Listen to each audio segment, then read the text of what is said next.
승객입니다.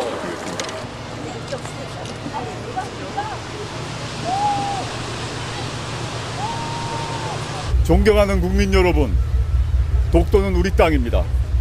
우리 헌법 제3조는 대한민국의 영토는 한반도와 그 부속도서로 한다 라고 되어 있습니다.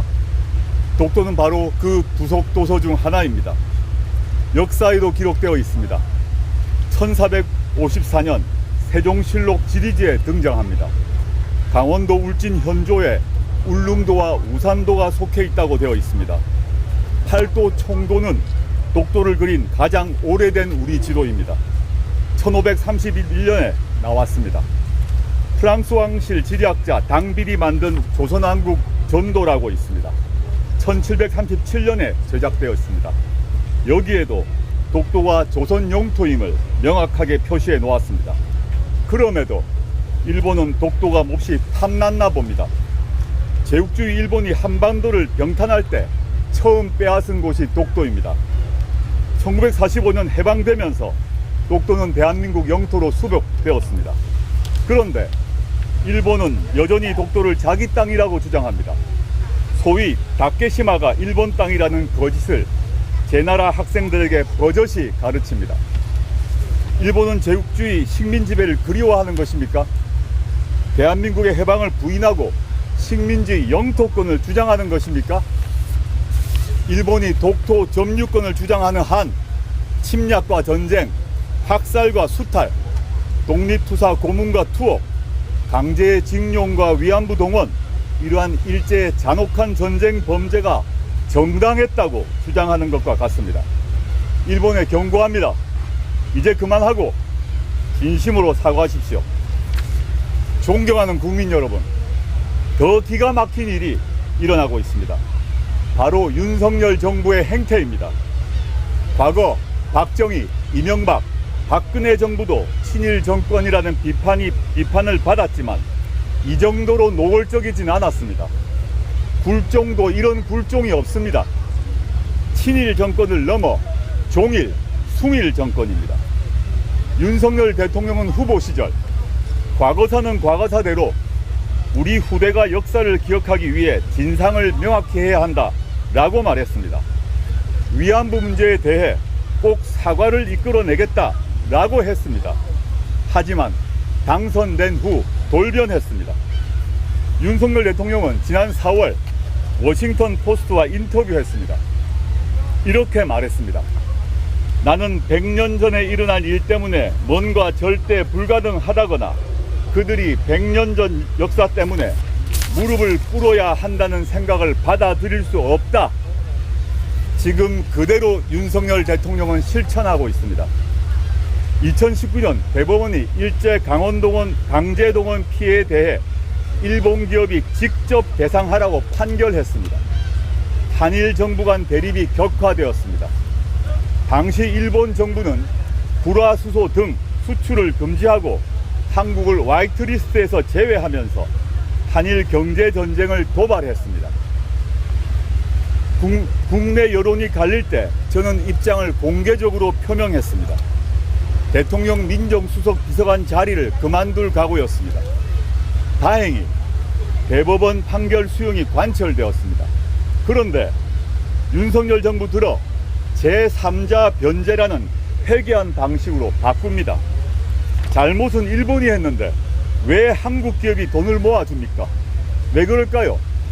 일본 정부가 원해서입니다. 일본의 후쿠시마 오염수 무단 방류에 한국 정부는 자기 일인 것처럼 방어해줍니다.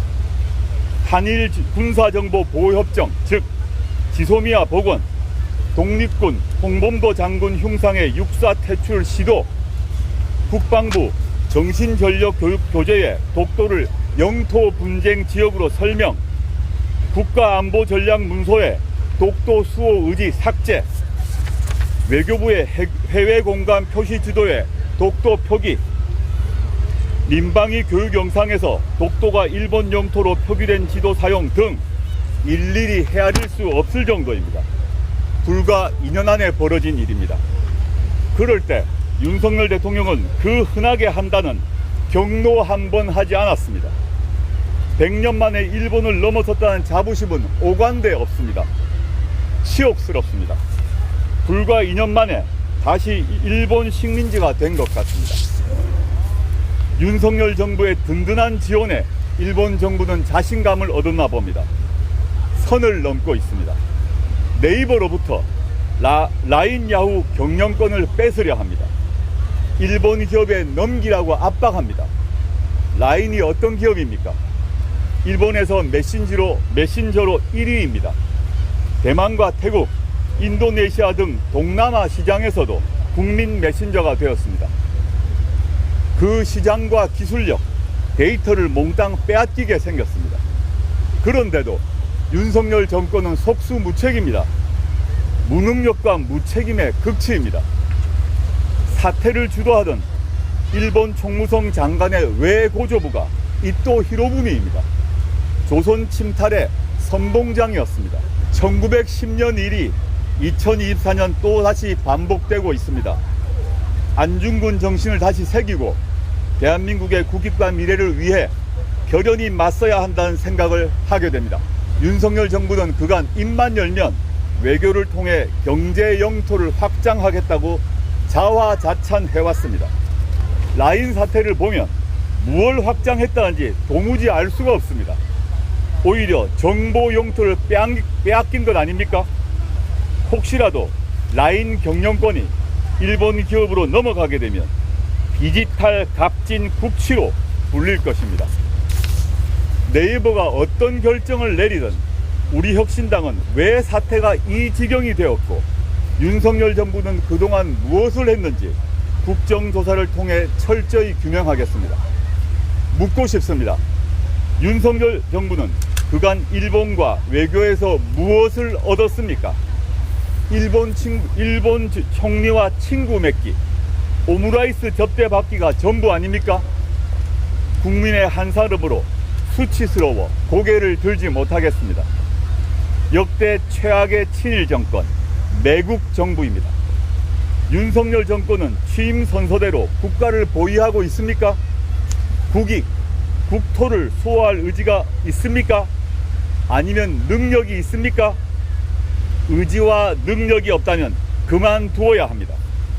윤석열 정권은 그리고 윤석열 대통령은 지금이라도 국익과 국토 수호 의지를 분명히 하시길 바랍니다. 대통령실과 정부에 있는 을사오적 같은 내국노를 모두 찾아내 내쫓아야 합니다. 어떤 대가를 치러도 일본과 친해야 한다, 이렇게 말하는 이들은 이완용 같은 친일 내국노들입니다. 독도를 자기 땅이라고 주장하는 일본에, 강제징용을 부인하는 일본에, 라인을 빼앗으려는 일본에 분명히 경고하십시오. 함께 오므라이스를 먹은 일본 총리에게 전화를 걸어 앞으로 또 그러면 상응하는 조치를 하겠다고 경로하십시오. 우리 국민의 자존감, 우리 영토와 주권을 지킬 의지와 능력이 없으면 스스로 결단하십시오. 지금 기조가 계속된다면 윤석열 정권은 매국 정권으로 역사에 기록될 것입니다. 감사합니다.